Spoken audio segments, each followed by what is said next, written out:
Assalamualaikum warahmatullahi wabarakatuh. Perkenalkan, nama saya Tersilia Putri dari kelas 2B Prodi 3 Akuntansi. Dengan nomor NIM 2101072030. Nah, jadi pada kesempatan kali ini saya akan membahas sedikit tentang deposito. Jadi langsung saja kita masuk ke pengertian deposito. Nah, jadi deposito itu merupakan produk penyimpanan uang yang disediakan oleh bank dengan sistem penyetoran yang dilakukan di awal serta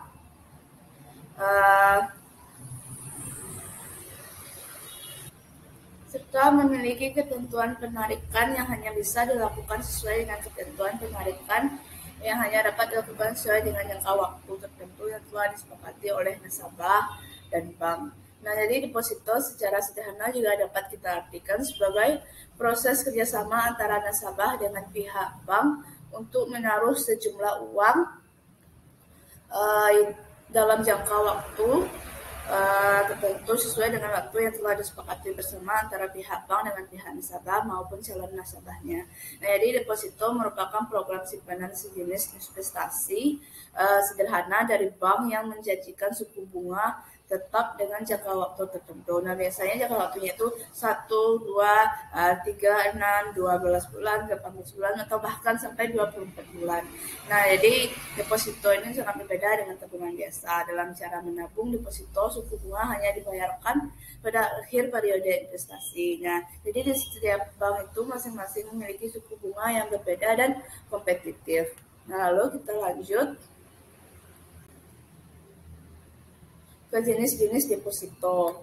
Nah, jadi jenis yang pertama itu adalah deposito berjangka.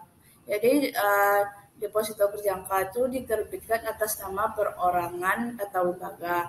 Nah, pihak bank akan memberikan bunga ke tabungan deposito nasabah. Tingkat bunga yang ditawarkan oleh bank akan lebih tinggi dibandingkan dengan tabungan biasa. Nah, lalu ada deposito sertifikat. Nah, jadi deposito sertifikat itu merupakan jenis deposito yang tidak mengacu pada nama seseorang atau lembaga tertentu, karena sertifikat tersebut nantinya dapat dipindah tangankan atau diperjualbelikan oleh kepada pihak lain.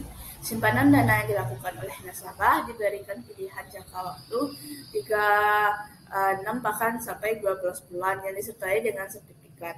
Nah, pencairan bunga yang dilakukan di muka dapat dilakukan tiap bulan atau tiap jatuh tempo.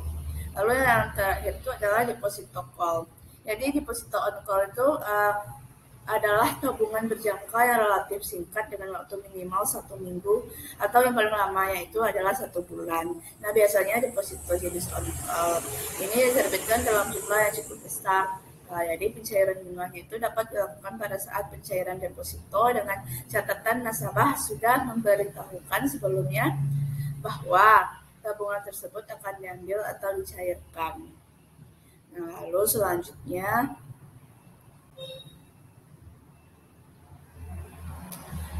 cara menabung dan memilih deposito yang tepat. Jadi yang pertama itu kita harus perhatikan dulu dan bandingkan reputasi bank yang akan kita pilih untuk membuka tabungan deposito. Nah, lalu pastikan bank yang kita pilih itu memiliki reputasi yang baik dan memenuhi standar kualifikasi dari Bank Indonesia. Nah, dengan begitu kita juga bisa merasa aman saat ingin memutuskan menabung deposito. Jadi bandingkan manakah jenis deposito yang sesuai dengan kita. Lalu bandingkan dari sistem pembayaran bunga dan tingkat yang ditawarkan masing-masing bank. Jadi seharusnya kita harus tetap waspada terhadap tawaran suku bunga yang tinggi. Kita harus berhati-hati dengan bank yang menawarkan suku bunga yang tinggi di atas ketentuan lembaga penjamin bank. Lalu selanjutnya ada tahap pengajuan deposito. Jadi yang pertama tentukan bank yang akan dituju. Lalu siapkan berkas identitas seperti KTP, NPWP, dan sepertinya lainnya. Lalu tentukan tenor dan jenis deposito. Jadi lalu isi formulir pendaftaran. Nah, kita harus mengisi formulir pendaftaran dengan selengkap-lengkapnya. Lalu kita Tentunya harus mengikuti juga arahan customer service ketika membuka deposito. Lalu lakukan setoran untuk membuka rekening. Nah, setelah dinyatakan berhasil, nanti kita akan menerima bilet sebagai bukti kepemilikan deposito. Lalu ada keuntungan deposito. Jadi keuntungan yang pertamanya itu adalah bunganya yang cukup besar. Jadi kita nantinya akan mendapat bunga yang besar dibanding dengan kita menabung biasa.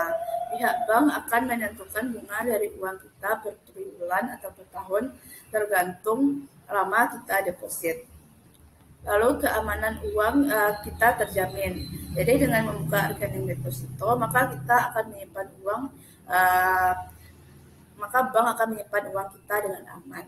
Ketika uang sudah disimpan di bank, maka keamanannya itu akan uang kita juga terjamin. Berbeda ketika kita menyimpan uang di rumah, karena tentunya kita tidak tahu kan kapan akan terjadinya tindak kriminalitas. Lalu risikonya juga sangat kecil. Jadi jika kita tidak suka dengan risiko, maka deposit ini adalah pilihan yang tepat. Karena jika digunakan uang kita sebagai modal usaha, bisa saja kita mengalami kerugian. Namun dengan deposito ini risiko yang akan diperoleh itu juga cukup rendah atau bahkan tidak sama sekali. Lalu akses bunganya mudah. Jadi bunga dari deposito itu dapat kita akses secara mudah. Jadi hasil bunga dari deposito dapat kita cairkan secara tunai dalam jangka waktu tertentu. Selain dicairkan secara tunai, bunga juga bisa ditransfer atau disetorkan ke rekening kita. Namun jika kita ingin menginvestasikannya lagi, maka dengan sistem automatic rollover. Jadi jika dihitung bunganya akan bertambah besar karena kemungkinan terjadi bunga yang majemuk. Lalu selanjutnya merupakan salah satu investasi yang menguntungkan. Jadi investasi uang yang paling menguntungkan adalah dengan deposito karena kita tidak takut mengalami kerugian. Segala kerugian akan dijamin oleh lembaga penjamin simpanan. Jadi berbeda jika kita ingin berinvestasi di bisnis atau di saham. Jadi akan lebih berpotensi mengalami kerugian yang besar. Lalu kita lanjut ke kelemahan dari deposito. Jadi kelemahan deposito itu yang pertama itu keuntungannya kecil. Jadi walaupun sudah mendapat bunga yang besar, namun deposito masih memiliki keuntungan yang kecil dibanding dengan produk investasi lainnya. Laba yang didapat pun dari deposito ini kadang tak sebanding dengan uang yang kita depositokan. Nah, sebagai contohnya aja nih, misal kita deposito 100 juta.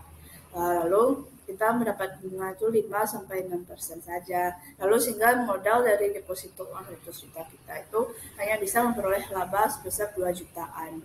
Itu pun belum dipotong pajak dan biaya administrasi lainnya. Jadi berbeda dengan kita investasi saham yang mana kita dapat memperoleh keuntungan yang cukup besar. Lalu kelemahan dari deposito ini kita juga nantinya akan terkena ikut inflasi. Jadi begitu. Lalu kita juga dikenai yang namanya pajak. Jadi deposito ini termasuk X dalam pajak penghasilan. Jadi sehingga wajib membayar pajak setiap tahunnya. Jadi biaya PPh-nya ini lumayan besar ya teman-teman semua. Jadi biaya itu 20%.